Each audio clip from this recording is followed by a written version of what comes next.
एक बार की बात है। एक छोटे से गांव में एक गरीब ठठेरा रहता था। उसका नाम रामू था और वह बर्तन बनाने का काम करता था। उसकी पत्नी का नाम सविता था। दोनों बहुत मेहनती थे, लेकिन गरीबी ने उनका पीछा नहीं छोड़ा था। कई बार तो उन्हें बिना खाए ही सोना पड़ता था। एक रात जब दोनों बिना खाना खाए सोने की तैयारी कर रहे थे, सविता ने उदासी भरे स्वर में कहा, कभी कभी मुझे लगता है कि क्या हम जिंदगी भर ऐसे ही गरीबी में जीते रहेंगे? क्या कभी हमारी जिंदगी बदल पाएगी? नहीं भाग्यवान, मैं कुछ करता हूँ।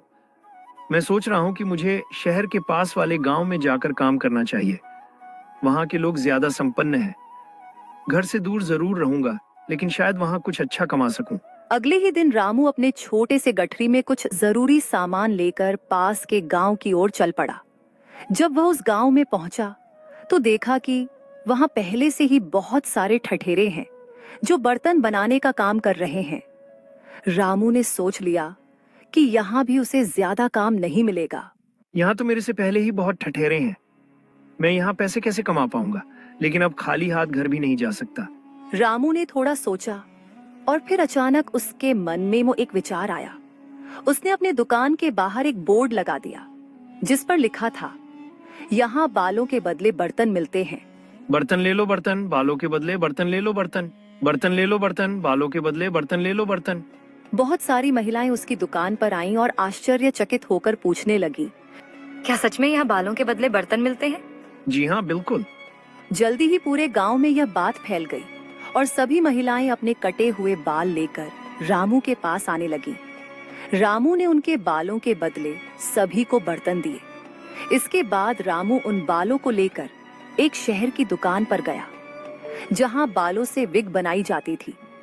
वहां जाकर रामू ने सारे बाल बेच दिए और बदले में उसे एक चांदी का सिक्का मिला। वह बहुत खुश हुआ। आज तो बहुत अच्छी कमाई हुई है। अगर रोज ऐसी कमाई हो जाए तो बहुत जल्दी मैं एक गाय या भैंस भी खरीद सकूंगा।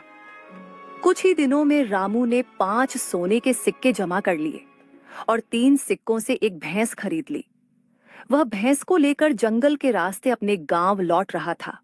तभी रास्ते में कुछ डाकुओं से उसका सामना हो गया। डाकू देखकर रामू थोड़ा घबरा गया। हे भगवान, अगर इन डाकुओं को पता चल गया कि मेरे पास 2 सोने के सिक्के हैं तो ये मुझे लूट लेंगे। हे प्रभु, मेरी रक्षा करो। लेकिन जल्द ही उसके दिमाग में एक चालाकी भरा विचार आया। उसने जल्दी से बाल्टी निकाली और भैंस का दूध निकालने लगा। दूध में एक सोने का सिक्का डाल दिया। जैसे ही डाकुओं ने रामू को देखा, वे उसके पास आए और बोले, अरे सुन, जो भी तेरे पास है सब कुछ हमें दे दे। नहीं डाकू भाई, मैं तो बहुत गरीब आदमी हूँ। जैसे तैसे अपना गुजारा करता हूँ। मेरे पास कुछ नहीं है। ये कहते कहते उसने जानबूझकर दूध की बाल्टी गिरा दी। डाकुओं ने बाल्टी में सोने का सिक्का देख लिया और गुस्से में बोले, अच्छा, हमसे चालाकी कर रहा है। तेरे पास सोने का सिक्का है और तू कहता है कि तू गरीब है। नहीं भाई, आप गलत समझ रहे हैं। मैं आपको पूरी बात बताता हूँ। मुझे एक बहुत पहुंचे हुए बाबा मिले थे। मैंने उनकी बहुत सेवा की। उन्होंने ही मुझे प्रसन्न होकर आज ही ये भैंस दी और कहा है कि इसकी सेवा करना। ये रोज दूध में सोने का सिक्का देगी। और फिर पता नहीं वो महात्मा जी कहाँ चले गए। डाकू यह सुनकर चकित हो गए। क्या? सोने के सिक्के देने वाली भैंस? वाह, इतनी अच्छी भैंस तो फिर हमें दे दे। नहीं भाई, मैं बहुत गरीब आदमी हूँ। अगर आप मेरी भैंस ले जाओगे तो मैं कैसे गुजारा करूंगा? किसी का सिर फोड़ा, किसी का हाथ टूटा, लेकिन आज तक जग्गा डाकू ने किसी गरीब को नहीं लूटा। सुन मुसाफिर, तू ये अपनी भैंस हमें दे दे। हम तुझे इसके बदले 50 सोने के सिक्के देंगे। रामू की तरकीब काम कर गई थी, इसलिए उसने चुपचाप हामी भर दी। डाकुओं ने उसे 50 सोने के सिक्के दिए और भैंस को लेकर चल दिए। वाह सरदार, वाह, आपने तो कमाल कर दिया। सिर्फ 50 सोने के सिक्कों के बदले जिंदगी भर सोना देने वाली भैंस को ले लिया। ये सच है, आपसे चालाकी में तो कोई जीत नहीं सकता। डाकू जब अपनी गुफा में पहुंचे तो उनके सरदार ने कहा, देखो, मैं तुम्हारा सरदार हूँ, इसलिए पहले दिन ये भैंस मेरे पास रहेगी और फिर एक एक दिन करके भैंस सबके पास जाएगी। ऐसे सबको सोने के सिक्के मिलेंगे। बाकी डाकू भी सरदार की बात मान लेते हैं। अगले दिन डाकू सरदार जब भैंस का दूध निकालता है तो उसमें कोई सोने का सिक्का नहीं निकलता। सरदार हैरान रह जाता है और सोचता है, लगता है कि उस ठठेरे ने हमें बेवकूफ बना दिया है। लेकिन सरदार यह बात बाकी डाकुओं को नहीं बताता, क्योंकि उसे डर था कि वे उसका मजाक उड़ाएंगे।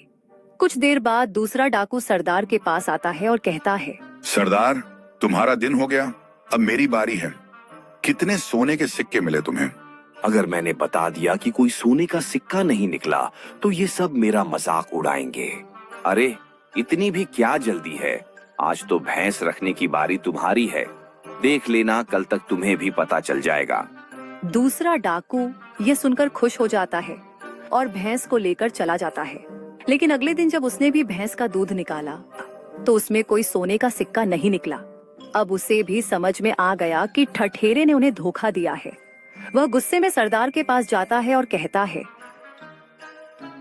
सरदार, ठठेरे ने हमें बेवकूफ बना दिया है। इस भैंस से कोई सोने का सिक्का नहीं निकलता। अब तीसरे डाकू ने भी भैंस को रखा और वही हाल हुआ। सभी डाकुओं को समझ में आ गया कि रामू ने उन्हें मूर्ख बनाया था। इस ठठेरे की इतनी हिम्मत कि उसने हमें बेवकूफ बनाया, जग्गा डाकू को बेवकूफ बनाया। लगता है जीने से मन भर गया है उसका। डाकू भैंस को लेकर रामू के गांव की तरफ चल पड़े।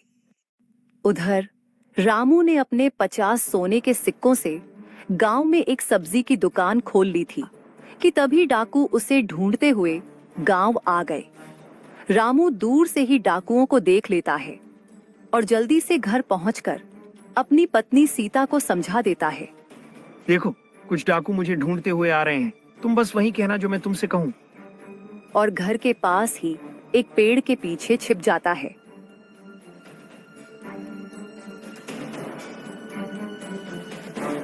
ठठेरा कहाँ है? वह दुकान पर गए हैं। मैं अभी अपनी चिड़िया को भेजती हूँ, वह उन्हें बुला लाएगी। तब तक आप लोग बैठकर आराम करिए। जाओ मेरी प्यारी चिड़िया, अपने मालिक को बुला लाओ। ये सुनकर डाकू हैरान हो गए। उनमें से एक ने आश्चर्य से पूछा, क्या सच में यह चिड़िया अपने मालिक को बुला लाएगी? हाँ, ये बहुत समझदार चिड़िया है। जब भी मेरे पति बाहर जाते हैं और मुझे उनसे कुछ कहना होता है तो मैं इस चिड़िया को भेज देती हूँ। ये तुरंत जाकर उन्हें सब कुछ बता देती है। डाकू सोचने लगे कि यह चमत्कारी चिड़िया कितनी खास होगी। तभी रामू पेड़ के पीछे से निकलकर वहां आ गया और हंसते हुए बोला, अरे डाकू भाइयों, आप यहाँ आए हो। चिड़िया ने मुझे बताया कि कुछ लोग मुझसे मिलने आए हैं। ठठेरे, तूने हमें बेवकूफ बनाया। तूने हमें जो भैंस दी थी उसने एक भी सोने का सिक्का नहीं दिया। अरे भाई, मैंने तो वही कहा था जो उस महात्मा ने मुझे बताया था। उन्होंने कहा था कि भैंस की खूब सेवा और प्यार करना, तभी वह सोने का सिक्का देगी। क्या तुमने भैंस की सेवा की? अरे हाँ, हमने तो बस सोने के सिक्के के चक्कर में इसका दूध निकाला, लेकिन इसकी कोई सेवा नहीं की। सरदार ने ठठेरे की बात मानी और कहा, ठीक है, ये भैंस तो तुम ही रखो और तुम ही इसकी सेवा करो, लेकिन हमें तुम्हारी चिड़िया चाहिए। नहीं मालिक, ये चिड़िया हमारे परिवार का हिस्सा है, इसे मैं नहीं दे सकता। अगर तुम हमें यह चिड़िया दे दो तो हम तुम्हें इसके बदले 20 सोने के सिक्के और देंगे, और अगर नहीं दी तो इसका अंजाम बहुत बुरा होगा। रामू ने घबराते हुए बिना ज्यादा सोचे हामी भर दी और 20 सोने के सिक्कों के बदले डाकुओं को अपनी चिड़िया दे दी। डाकू चिड़िया लेकर खुशी खुशी वापस अपने अड्डे पर चले गए। डाकुओं का सरदार चिड़िया को पकड़कर अपने घर ले जाता है। डाकू बहुत खुश होते हैं कि उन्हें एक तेज और बोलने वाली चिड़िया मिल गई है। सरदार अपने बेटे से कहता है, बेटा, मैं बाहर जा रहा हूँ। अगर तुम्हें कोई जरूरत हो या मुझसे कोई काम हो तो तुम इस टोनी चिड़िया से कह देना, ये मुझे जाकर संदेशा दे देगी। जी पिताजी। सरदार डाकू के चले जाने के बाद कोई व्यक्ति आता है और सरदार से मिलने की बात करता है। तब डाकू का बेटा चिड़िया से कहता है, जाओ, जाकर पिताजी को संदेश दो कि उनसे कोई मिलने आया है। चिड़िया उड़कर चली जाती है, लेकिन उड़कर फिर से ठठेरे के घर ही पहुंच जाती है। शाम को जब डाकू घर लौटता है तो उसे पता चलता है कि चिड़िया कहीं उड़ गई है। वह तुरंत समझ जाता है कि चिड़िया कहाँ जा सकती है। डाकू फौरन ठठेरे के घर जाता है और देखता है कि चिड़िया वहीं पर थी। तब डाकू गुस्से में पूछता है, ये चिड़िया तुम्हारे पास क्यों आ गई? माफ करना डाकू भाई, हमने इसे अपने परिवार के सदस्य की तरह पाला है। इसका हमसे बहुत गहरा प्यार है। धीरे धीरे ये आपको भी अपना मालिक मान लेगी। लेकिन इसमें थोड़ा समय लगेगा। इस बार ये मेरे पास आ गई, अगली बार नहीं आएगी। डाकू फिर से चिड़िया को लेकर चला जाता है, लेकिन अब जब भी चिड़िया को मौका मिलता है वह उड़कर बार बार ठठेरे के पास आ जाती है। इससे डाकू की समझ में आ जाता है कि ठठेरे ने फिर से उसे बेवकूफ बनाया है। वह गुस्से में आ जाता है। इस ठठेरे को मजा चखाना ही पड़ेगा। इस बार हम इसे ऐसी सजा देंगे जो इसे जिंदगी भर याद रहेगी कि डाकुओं से पंगा लेने का क्या अंजाम होता है। डाकू गुस्से में रामू के घर पहुंच गए। रामू ने एक बार फिर उन्हें बेवकूफ बनाने की कोशिश की, पर इस बार डाकुओं ने उसकी एक भी बात नहीं सुनी। वे उसे पकड़कर एक बोरी में बंद कर लेते हैं और बोरी में भरकर अपने साथ जंगल की ओर चल पड़ते हैं। जंगल के रास्ते में एक डाकू ने थकावट भरी आवाज में कहा, सरदार, बहुत थक गया हूँ। लगता है रामू ने खूब खाया है, तभी तो इतना मोटा हो गया है। क्यों ना पास वाली गुफा में थोड़ी देर आराम कर लें। तुम सही कह रहे हो, मैं भी थक गया हूँ। चलो इसे यहीं छोड़ दो और गुफा में चलकर थोड़ी देर आराम करते हैं। डाकू रामू को उसी बोरी में छोड़कर गुफा की ओर चल दिए। उसी समय एक गांव वाला अपने भैंसों के साथ वहां से गुजर रहा था। जैसे ही रामू को भैंसों की आवाज सुनाई दी, वह बोरी के अंदर से चिल्लाने लगा, कोई मुझे बचाओ, कोई मुझे बचाओ, मैं इस बोरी के अंदर बंद हूँ। कोई मुझे बचाओ, कोई मुझे बचाओ, मैं इस बोरी के अंदर बंद हूँ। गांव वाले ने रामू की आवाज सुनी और तुरंत बोरी खोलकर रामू को बाहर निकाला और हैरानी से पूछने लगा, अरे भाई, तुम इस बोरी में कैसे चले गए? रामू ने उसे पूरी कहानी बताई कि कैसे डाकू उसे मारने के लिए ले जा रहे थे। फिर रामू ने गांव वाले को एक योजना बताई। वे दोनों मिलकर बोरी में पत्थर भर देते हैं और गांव वाला वहां से भागने की तैयारी करने लगता है। थोड़ी देर बाद डाकू गुफा से बाहर आकर बोरी को उठाते हैं। उन्हें अंदाजा नहीं होता कि रामू की जगह अब बोरी में पत्थर भरे हैं।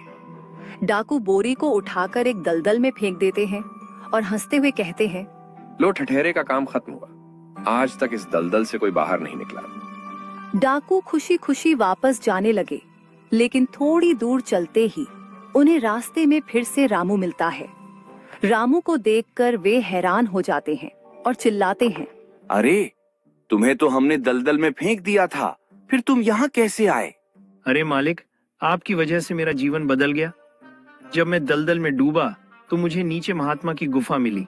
वहां महात्मा तपस्या कर रहे थे। उन्होंने मुझे एक सोने का बर्तन दिया और कहा कि इस बर्तन से तुम जितने चाहो सोने के सिक्के निकाल सकते हो। ये कभी खत्म नहीं होगा। लेकिन दिक्कत ये है कि मैं तो दलदल से बाहर आ गया, पर वह बर्तन वहीं रह गया। इसलिए मैं इन भैंसों को लेकर जा रहा हूँ ताकि उसे बाहर निकाल सकूं। डाकू यह सुनकर लालच में आ गए। सरदार ने कहा, लगता है तुम इतनी आसानी से नहीं मरोगे। तू उस बर्तन को भूल जा और हमें बता, वह बर्तन कहाँ है? हम जाकर उसे निकाल लेंगे। रामू बड़ी चालाकी से डाकुओं को दलदल की तरफ ले जाने लगता है। इस दलदल के बिल्कुल बीच में ही मैंने उन महात्मा से मुलाकात की थी। वहीं पर वह सोने का बर्तन भी है। लालच में अंधे सारे डाकू दलदल में कूद पड़े और कुछ ही देर में दलदल में फंस गए। वे जितना बाहर निकलने की कोशिश करते, उतना ही अंदर धंसते चले गए। उसी समय गांव का वही आदमी सिपाहियों को लेकर वहां पहुंच जाता है। सरदार और बाकी सभी डाकू दलदल में फंसे हुए ही थे, इसलिए सिपाहियों ने उन्हें बड़ी आसानी से पकड़ लिया। सिपाहियों का सेनापति रामू के पास आता है और जोर से कहता है, वाह रामू, वाह! तुमने अपनी बुद्धिमानी और चालाकी से इतने खतरनाक डाकुओं को आसानी से पकड़वा दिया। तुम्हारी समझदारी ने न सिर्फ तुम्हारी जान बचाई, बल्कि उन डाकुओं को भी पकड़वाया जो सालों से राज्य में आतंक मचाए हुए थे। ये वही डाकू हैं जिन्होंने राज्य में बहुत सारे लोगों को लूटा था और इनके सिर पर 500 सोने के सिक्कों का इनाम रखा गया था। क्या 500 सिक्के? इससे तो मेरे जीवन भर की गरीबी दूर हो जाएगी। सेनापति रामू को 500 सोने के सिक्के थमाते हुए गर्व से कहता है, तुम्हारी बहादुरी और होशियारी के लिए ये इनाम। रामू, तुमने सच में कमाल कर दिखाया। इस